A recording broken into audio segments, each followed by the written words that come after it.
Rain slammed against the cracked rooftops of Maple Street, turning the sidewalk into rivers of mud.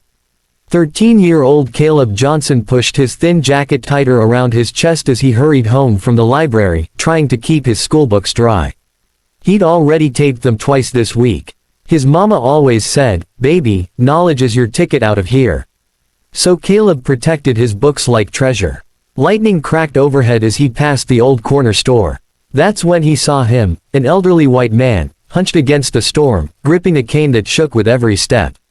He looked lost, confused, barely able to see through the rain. Caleb paused. He'd been warned many times, "Don't stop. Don't talk to strangers. Get home before it gets dark." But his heart told him something else. "Sir," Caleb called, stepping closer. "You okay?" The old man blinked, rain dripping from his white eyebrows. I can't find my way home," he whispered. "I must have taken the wrong street." Caleb swallowed. The storm was getting worse. The man clearly couldn't walk alone. "Where do you live?" Caleb asked. "Birchwood Lane." Caleb froze. Birchwood Lane was across town. Wealthy homes, gated driveways, mansions with cameras on every corner. A boy like him didn't belong there. But he couldn't leave the old man in the storm. "Come on," Caleb said softly. "I'll walk you home." The man tried to protest, but Caleb had already taken his arm gently and held it steady. They walked slowly through pounding rain, the wind shoving them sideways. Caleb shielded the old man with his own body, taking the brunt of the storm. Cars raced by, none stopping. "Not even one. You're a good kid," the man murmured. "Not many like you." Caleb blushed. "Mama raised me right." It took almost an hour. By the time they reached Birchwood Lane, Caleb was soaked, shivering, and muddy from helping the man up steps and over puddles. But when the man pointed to a massive iron gate and whispered, "Home," Caleb nearly choked. This wasn't just any house. It was a mansion, the kind he'd only seen in movies.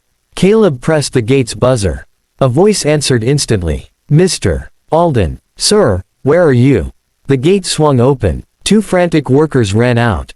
"Mr. Alden, we've been searching everywhere." The old man squeezed Caleb's hand. "He's the one who helped me." The workers looked at Caleb, startled, not because he was a kid, but because a poor black boy from Maple Street had walked their billionaire employer home. Before Caleb could explain, the old man's knees buckled. "Sir," the workers shouted, rushing him inside. Caleb stepped back, unsure, worried. "Is he gonna be okay?" "We'll take care of him," one worker said. "Thank you." "Really?" Caleb nodded and turned to leave. He didn't ask for money. He didn't ask for anything. He walked back home through the storm, alone. His mama gasped when she saw him dripping water onto the rug. "Lord, Caleb, what happened to you?" He just smiled tiredly. "I helped someone." She hugged him tight. "That's my boy." He didn't tell her about the mansion. He didn't think it mattered. The next morning, their neighborhood buzzed. A black SUV rolled slowly down Maple Street, sleek, polished, nothing like the rusted trucks usually around here. It stopped right in front of Caleb's apartment building. Doors opened. Men in suits stepped out. People whispered. Children ran to windows. Mamas pulled their kids close. The men looked around. "Where can we find Caleb Johnson?" The tallest one asked, holding a photo. The whole street froze. Caleb, standing beside his mama, felt his heart pound. "I'm Caleb," he said quietly. The men's eyes softened. "Sir, we're here on behalf of Mr. Arthur Alden." Gasps rippled through the street. Even Caleb's mama covered her mouth. "The billionaire." The old man from the storm. The tall man stepped forward. "Mr. Alden woke up this morning asking for you. He wants to thank you, personally." Caleb stuttered. He's okay. "Because of you," the man said. "Doctors say he could have collapsed if left alone." Caleb felt tears prick his eyes. "Would you and your mother come with us?" The man asked respectfully. The entire neighborhood watched in disbelief as Caleb and his mama were escorted into the luxury SUV like VIPs. They arrived at the mansion. Inside, everything looked like a palace, gold accents, marble floors, chandeliers brighter than the sun. Caleb felt small, out of place, like he shouldn't breathe too loudly. But when they entered a large bedroom, Mr. Alden sat up with a warm smile. "Caleb." The boy rushed to his side. "You're awake." The old man's eyes watered. "Because of you." Caleb blushed. "I couldn't leave you in the storm." I know, the man whispered. And most people would have. He reached out, hands trembling, and gestured for something.